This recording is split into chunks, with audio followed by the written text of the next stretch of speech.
Un focus qui concerne évidemment un autre invité, président de la Fédération ivoirienne de football.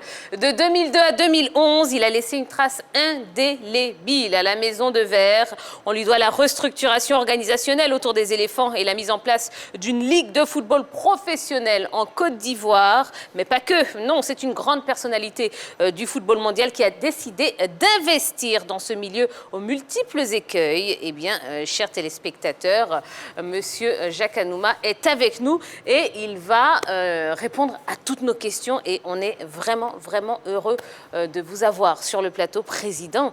Alors, Président, déjà, on va commencer, en fait, on a fait une émission un petit peu particulière, hein, puisque d'habitude on commence avec LGT News.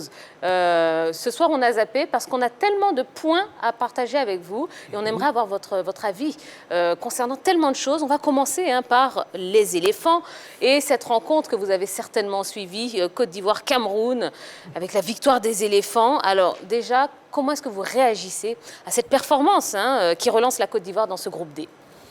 Écoutez, je voudrais d'abord à travers votre émission, présenter toutes mes félicitations aux éléphants. Je leur avais rendu visite à la veille de leur départ au Mozambique, en leur demandant vraiment de tout faire pour que la Côte d'Ivoire soit présente au Qatar en 2022. Je crois qu'ils ont bien entendu mon appel. C'est pour cela que je suis vraiment très fier d'eux et il ne faut pas faire la fine bouche. Je crois que 3 points, c'est 3 points. Dans ce genre de compétition, comme je l'ai dit à Patrice Baumel, il faut gagner tous les matchs à la maison, quelle que soit la manière. Voilà, vous gagnez tous les matchs à la maison et puis vous vous arrangez pour faire un petit hold-up à l'extérieur. C'est comme ça qu'on pourra arriver à être qualifié. Mais en tout cas, c'est déjà une bonne chose d'avoir gagné ce match. Ça nous relance. Oui. Ça nous relance. Pour le prochain match, je crois qu'on aura beaucoup plus de capacité au niveau de l'équipe parce qu'il y a beaucoup de joueurs qui étaient absents. Alors, vous avez parlé de la manière, mais je pense que la manière y était quand même hier. On a vu quand même de oui, malgré la qualité de la pelouse, je pense qu'on a vu une très bonne équipe de Côte d'Ivoire. Ce que j'ai retenu, c'était surtout une équipe jeune. Voilà, donc c'est une équipe d'avenir. Il faut être indulgent avec eux. Et puis, je pense que d'ici quelques mois, la mayonnaise va pouvoir prendre. Oui, une très bonne équipe. Déjà, les 45 premières minutes ont été très bonnes pour les éléphants. On a vu une équipe qui a dominé les Camerounais avec ce système-là, ce système que Baumel avait déjà essayé avec les rencontres précédentes du côté des Bimpe, le 3-4-3, avec les deux pistons que sont Cornet et Serge Aurier. Ils ont posé d'énormes soucis à la défense camerounaise qui n'arrivait pas, surtout les latéraux camerounais qui n'arrivaient pas à être résistants dans le jeu offensif de leur équipe. Et que dire de Evra Kwasi, qui vraiment a été le poison pour ces défenseurs camerounais. Il a été bon. Il a été extraordinaire. Sans oublier aussi Haller qui a été clinique parce qu'il n'a pas eu suffisamment d'occasions, mais les rares occasions qu'il a eues quand même, il a réussi à mettre en difficulté le gardien camerounais. Donc dans l'ensemble, c'est une équipe qui s'est bien défendue et surtout lors de la deuxième partie où quand même les Camerounais se sont réveillés. Il faut aussi le signifier, ils se sont réveillés, mais les Ivoiriens n'ont pas plié. Et ils ont été résistants, notamment la défense avec Boli, qui lui aussi, malgré la petite blessure qu'il a eue dès l'entame, a su tenir un peu cette défense avant la rentrée de Sinali. Donc, dans l'ensemble, comme je le disais, une bonne prestation des éléphants face aux Camerounais. D'accord. Alors, les acteurs de cette confrontation se sont exprimés en conférence de presse. Vous y étiez, Henri Jo. Alors, expliquez-nous tout. Bien sûr, après ce gros match, comme vous l'avez dit, où la victoire est revenue aux éléphants avec ses buts signés Sébastien Haller, les acteurs se sont présentés devant la presse. D'abord, Patrice Baumel et Sébastien Haller. Ensuite, Antonio Conceição, le sélectionneur camerounais, accompagné de Ngadou Ngadui, Michael. On va d'abord écouter les Ivoiriens et puis ensuite on verra avec les Camerounais. On écoute les Ivoiriens. Non, vous savez, pour habitude de faire ces éliminatoires Coupe du Monde en Afrique, c'est un véritable marathon.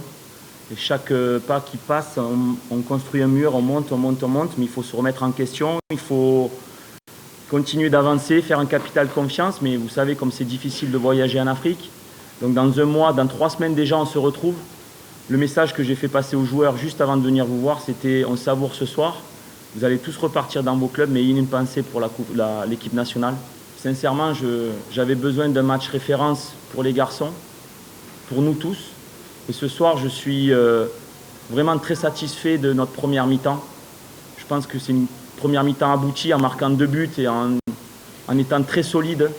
Deuxième mi-temps, c'est toujours difficile d'enchaîner les efforts. En face, on a quand même le Cameroun qui est un géant d'Afrique, une équipe pour laquelle j'ai énormément de respect. Ils ont un jeu très difficile, fait d'appui-remise, de mouvements en profondeur. Donc vraiment chapeau aux garçons. Ceux qui sont rentrés ont gagné les duels, ils ont fait les efforts pour l'équipe. Donc ce soir, je vais m'en servir de match référence et continuer de faire progresser ce groupe qui a envie de travailler ensemble. Mais vraiment, beaucoup d'efforts. On doit s'améliorer encore offensivement. Parfois, on se cherche encore un peu. Mais vraiment bravo pour les garçons, vraiment. C'est possible. On sait tous qu'en Afrique, c'est compliqué d'ouvrir le score et voilà. Aujourd'hui, ça finit à 2-1. Il y a beaucoup de scores qui sont amenés à être seulement d'un but d'écart. Donc on sait que le premier but est le plus important. Et bien évidemment, le fait de marquer ce penalty met en confiance toute l'équipe, moi le premier. Et ça amène à créer des occasions et être beaucoup plus confiant pour amener le second but. Donc je pense que oui. À la suite du coach ivoirien et de son attaquant, le défenseur Ngadeu et son coach Antonio Conceição sont revenus sur la rencontre et notamment ils sont revenus quand même sur l'état de la pelouse du stade de Bimpe. E a verdade é que nós não perdemos por causa dos laterais. Perdemos porque não nos conseguimos adaptar na primeira parte às condições do terreno e às características do adversário. E o adversário fez 2 golos na primeira parte. On doit être réaliste, on n'a pas perdu à cause des latéraux. On a perdu tout simplement parce qu'en première mi-temps, on n'a pas su s'adapter rapidement aux conditions du terrain. C'est ce que le jeu nous demandait. On a une identité très propre à nous, c'est de construire. Malheureusement, on n'a pas su s'adapter. En deuxième mi-temps, on a essayé de changer ça. On a pris plus de temps en première mi-temps, malheureusement pour nous. Mais en deuxième mi-temps, on a réagi.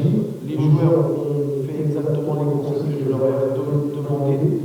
Et le résultat en deuxième mi-temps, on a marqué. On aurait pu aussi faire un autre but. Mais bon, malheureusement, on n'a pas pu. Donc, on va continuer à travailler. On n'a pas à se mettre la pression pour la suite des qualifications. Je crois qu'il y a encore 4 matchs qui nous restent à venir, et parmi lesquels un match à domicile contre la Côte d'Ivoire. Je crois que ce sera le match le plus important, le plus déterminant. Si nous continuons à jouer nos matchs, les 2 prochains matchs contre le Mozambique, si nous faisons des bons résultats, tout est encore possible. Aujourd'hui, vous avez vu, nous avons peut-être perdu. On a essayé, c'était un peu difficile, pas seulement pour nous, pour les 2 équipes de jouer sur cette pelouse-là. Mais je crois que le match retour au Cameroun, on aura droit à une très bonne pelouse et les 2 équipes vont mieux s'exprimer. Et là, on verra vraiment qui des 2 gardera la tête de ce poule. Bon, en tout cas, ils ne perdent pas espoir, hein, les Camerounais. Ils donnent rendez-vous au match retour. Absolument. Où la décision se fera entre la Côte d'Ivoire et le Cameroun et on verra laquelle des 2 équipes va pouvoir sortir leader. C'est-à-dire, il ne parle même pas des 2 autres équipes, il parle seulement de la Côte d'Ivoire et du Cameroun. Je crois en éliminatoire de la dernière Coupe d'Afrique, ils ont eu à affronter le Mozambique à 2 reprises. Ils ont battu cette nation à 2 reprises en aller et en retour. Donc pour les Camerounais, ils se disent que c'est déjà acté. Mais ils vont se préparer mentalement à la Côte d'Ivoire. Je pense qu'ils sont déjà préparés mentalement pour le match retour. Moi, je leur dis simplement que ce match retour risque d'avoir une surprise désagréable. Parce que déjà, ils se sont plaints de l'état de la pelouse, alors qu'on a des joueurs qui sont, je dirais, préparés à évoluer sur de très bonnes pelouses, avec la vitesse de leurs latéraux et leur défense centrale. Attention aux Camerounais, je pense qu'ils devraient plutôt prier que les joueurs fassent un faux pas avant de se rendre à Yaoundé. D'accord. Alors, vous qui avez été président de la Fédération ivoirienne de football, quand vous voyez l'état de cette pelouse, qu'est-ce que vous vous dites intérieurement? Écoutez, je me suis exprimé avec les personnes avec lesquelles j'étais. J'étais triste. Oui. Quand j'ai vu l'état de cette pelouse, je m'attendais à quelque chose de mieux. Après avoir entendu, je crois quelques jours avant, le technicien français qui s'en occupait. Mais j'ai vraiment été déçu. Mais bon, ce n'est pas la pire des pelouses que j'ai vues en Afrique. Ça a été un handicap pour les 2 équipes. C'est pour cela que je suis d'accord avec notre ami. Le match de retour, ce sera un match, disons, à égalité. puisque nos joueurs sont tous habitués à jouer sur des pelouses impeccables. Donc ce ne sera pas pour nous un handicap. Donc voilà, mais malheureusement, je crois que la CAF a homologué notre terrain, c'est une bonne chose. Mais à l'avenir, il faut éviter ça, quoi. J'ai été un peu triste de voir ce genre. Oui, absolument. Alors, Président, oui. Non, je voulais rebondir en fait sur les propos du Président parce qu'on a eu dire par Mme Dao Gabala que la pelouse serait déjà à Abidjan et qu'on attendait la fin de cette rencontre pour la poser. Est-ce que vos interlocuteurs vous ont confirmé cette information? Oui, ça a été confirmé par l'entraîneur lui-même quand j'ai été déjeuner avec eux. La pelouse est là, mais malheureusement, si on la décapait avant le match, on n'aurait pas eu le temps qu'elle ait une assise suffisante pour ce genre de rencontre-là. Donc on leur a promis, dès la fin de la rencontre d'ailleurs, de commencer à installer la nouvelle pelouse qui est déjà à Abidjan. Voilà. D'accord. Alors, vous l'avez évoqué, hein, justement, cette rencontre avec les éléphants juste avant qu'ils ne partent pour Maputo. À quoi répondait cette visite? Vous savez ce que représente pour moi la Coupe du Monde? Je l'ai dit en 2011, quand j'ai quitté la fédération, tous mes successeurs devraient instituer la Coupe du Monde comme une vraie institution. Voilà, tous les 4 ans, on doit y être.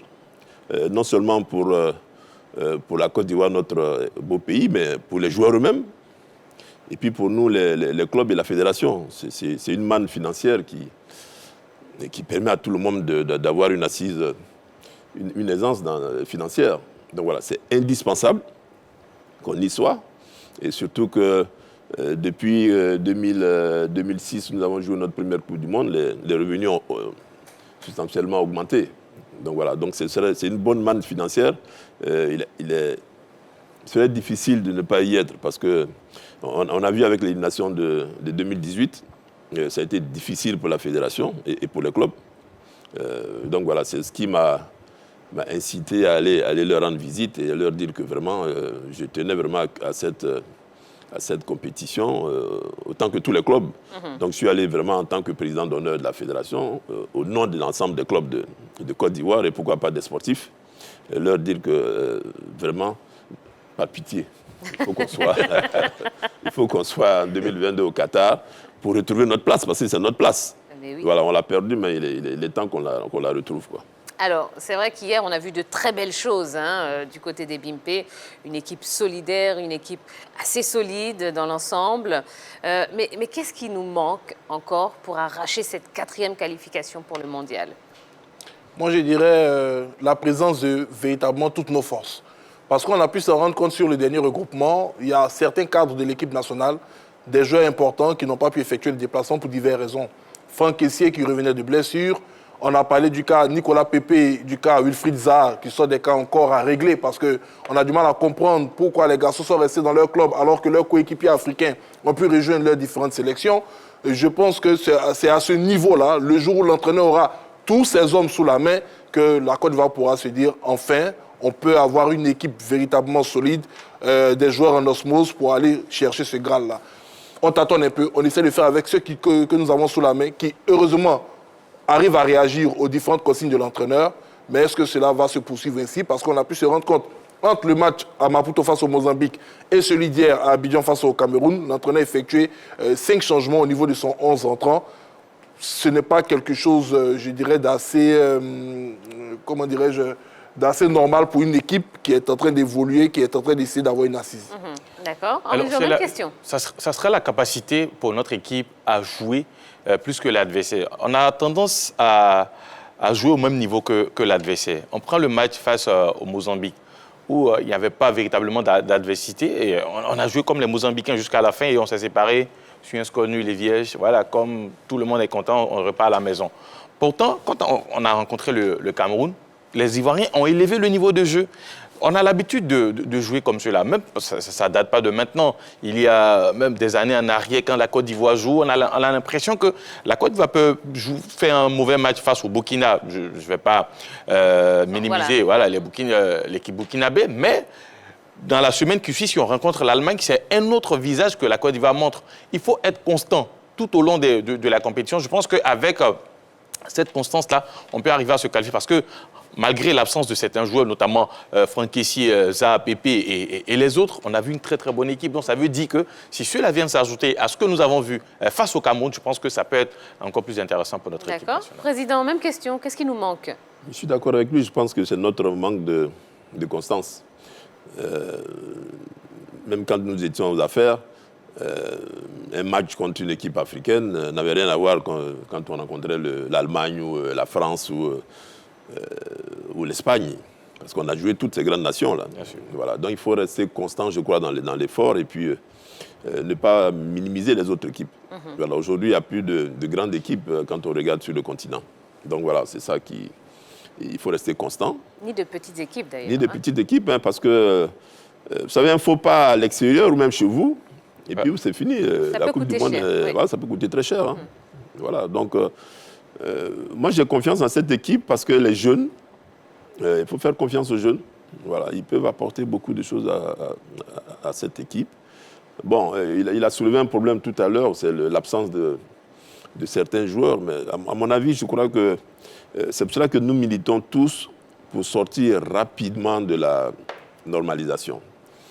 Parce que quand vous n'avez pas une équipe, je ne dirais pas dirigeante normale à laquelle toutes les fédérations européennes devraient faire face, ça crée ce genre de problème.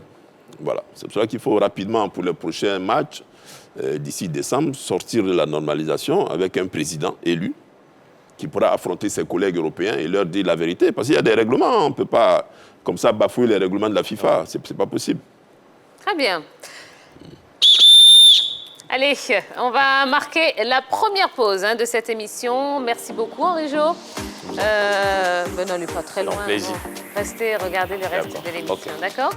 Allez, juste après la pub, on sera toujours en compagnie de notre invité de marque, oui, le président Jacques Anouma, qui est avec nous et qui répondra à toutes vos questions. D'ailleurs, si vous en avez, n'hésitez pas à le faire via la page Facebook de la 3. Et puis, on parlera, président, après la pub, de la Super D3. On parlera des élections à la FIF et à la CAF, évidemment. Et puis est-ce que vous avez suivi l'Afrobasket? Ouais. Quelques matchs. Bon, on vivra ensemble le retour de nos éléphants basketteurs. Ils sont arrivés tout à l'heure à Abidjan. On y était. On vous donnera des images exclusives.